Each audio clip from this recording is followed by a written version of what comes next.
L'Arabie Saoudite ne cesse de multiplier les projets grandioses.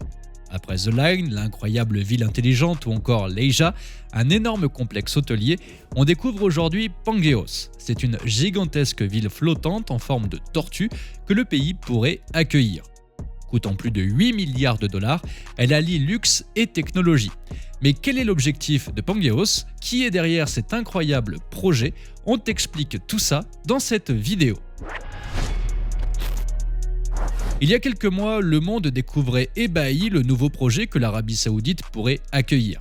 Nommé Pangaeos, son nom vient de Pangaea, un supercontinent qui existait il y a des millions d'années et qui était composé de la quasi-totalité des terres émergées. Dans l'objectif d'accueillir 60 000 personnes, cette ville flottante devrait avoir hôtels, casinos, plages, centres commerciaux, parcs et même un port maritime. Rien que ça. Même si le projet devrait être construit en Arabie Saoudite, cette idée nous vient d'Italie. Mais qui est derrière cet incroyable projet? Pangaeos voit le jour grâce au studio de design italien Lazzarini. Il est composé d'une équipe de designers experts dans la conception unique de yachts et d'automobiles de luxe. Leur objectif est de lier ces deux aspects au design et à l'architecture. Lors de la création de leur projet, l'utilisation de technologies avancées est souvent mise en avant. On peut par exemple parler de concepts de super yachts volants propulsés à l'hélium que le studio a baptisé Air Yacht. Lazzarini propose un développement complet de leur projet, de la conception à l'ingénierie. Le studio s'est déjà fait plusieurs fois remarquer pour ses concepts ambitieux. En effet, Pangaeos n'est pas le seul projet incroyable de Lazzarini. Aimant lier transport de luxe et technologie, un super yacht de 137 mètres en forme de cygne a également vu le jour. Le cygne étant le logo de la marque, le studio a vu les choses en grand. Nommé Avanguardia, qui signifie avant-garde en français, la tête du cygne peut s'abaisser et même être pliée. Cette dernière sert de tour de contrôle mais aussi de bateau annexe. Ce super yacht est divisé en 5 ponts et il peut accueillir jusqu'à 60 passagers. Au summum du luxe, il devrait être doté d'une piscine, d'un garage automobile, de 2 hélicoptères et de leur hangar. Rien de très étonnant quand on sait que le projet coûterait 500 millions de dollars. Quant au pont arrière, il intégrerait un port pour 2 capsules à jet qui peuvent être fixées à la structure pour devenir une source auxiliaire de propulsion. Voulant se montrer durable, ce projet devrait être entièrement électrique.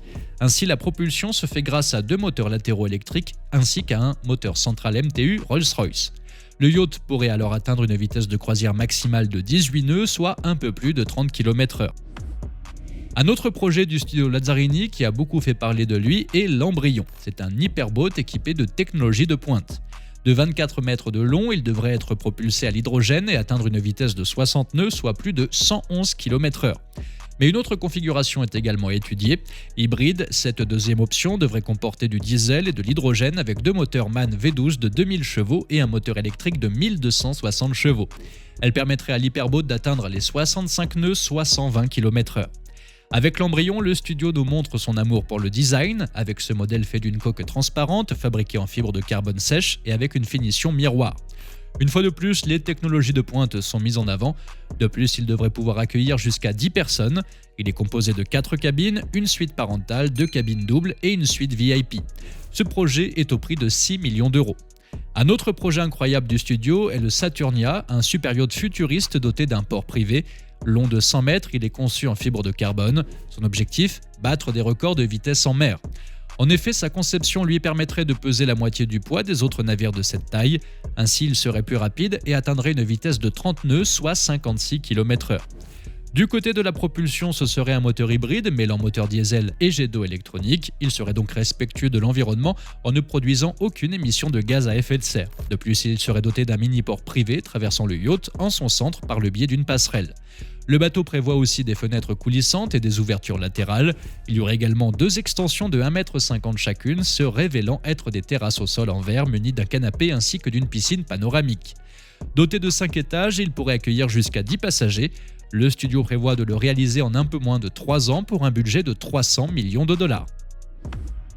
Mais retournons sur le projet dont on te parlait en début de vidéo, nommé Pangaeos. Si la construction est finie, il serait l'une des plus grandes structures flottantes jamais construites. D'une longueur de 550 mètres et d'une hauteur de 610 mètres, il sera doté de 19 villas privées et 64 appartements sur chacune des ailes.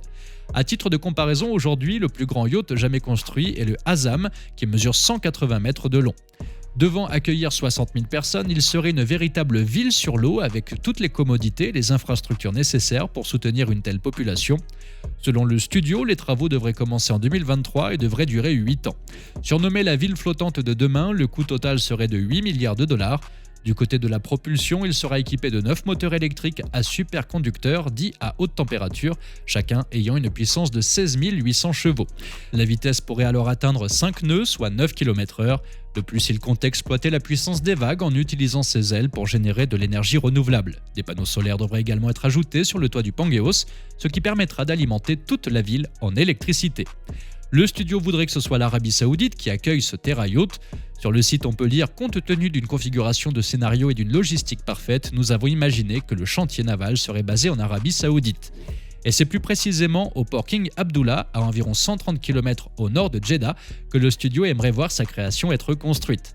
Même si ce projet se veut durable en utilisant les dernières technologies et en ne rejetant pas de CO2, plusieurs problèmes sont mis en avant. En effet, des voix commencent à s'élever contre ce projet, pointant du doigt qu'il est en totale inadéquation avec les préoccupations actuelles sur le climat. Sa construction nécessiterait l'aménagement d'un barrage circulaire et l'assèchement d'environ 1 km² de mer. De plus, une si grande structure pourrait avoir un impact dévastateur sur l'écologie et en particulier la faune marine, qui pourrait entraîner des dégâts irréversibles. Certains militants demandent alors qu'il y ait réflexion pour savoir si ce projet a une véritable utilité. Cependant, le studio n'en démord pas. Pour financer son projet, des propriétés virtuelles du Pangéos sont actuellement disponibles pour les potentiels acheteurs. Pour cela, une initiative de crowdfunding sous forme de NFT, Non-Fungible Token, a vu le jour. Traduit en français par jeton non fongible, cela signifie en d'autres mots un objet unique qui n'est pas interchangeable. L'initiative Unreal Estate permet donc d'acheter n'importe quel espace virtuel sur le navire. Le studio explique, le NFT acheté fera également office d'acompte, donnant des droits exclusifs de l'espace virtuel à l'espace réel. On peut donc se demander si l'Arabie Saoudite acceptera ce nouveau projet démesuré. Cependant, ce n'est un secret pour personne que le pays enchaîne l'approbation de projets architecturaux gigantesques et somptueux. Surtout qu'il ne faut pas oublier que depuis quelques années, le prince héritier Mohammed Ben Salman multiplie les projets dans le but de diversifier l'économie du royaume, notamment à travers le tourisme, pour ne plus dépendre des pétrodollars. On peut par exemple parler de Neom, une ville durable et futuriste d'une valeur de 500 milliards de dollars et qui est en train de sortir de terre. Et justement, les termes durables et futuristes sont également mis en avant par le studio Lazzarini avec son projet d'île flottante. Fonctionnant avec différentes énergies vertes, le projet se veut écologique. Et même si certaines voix s'élèvent pour mettre en avant que le projet n'est pas aussi écolo que ça, les projets incroyables du studio se multiplient. Liant luxe, design, technologie et durabilité, le studio italien pourrait être un modèle pour l'avenir. Ce sera également une aubaine pour l'Arabie Saoudite qui veut être à l'avant-garde et attirer de nouveaux touristes en leur proposant une expérience exceptionnelle. Et toi, qu'en penses-tu ?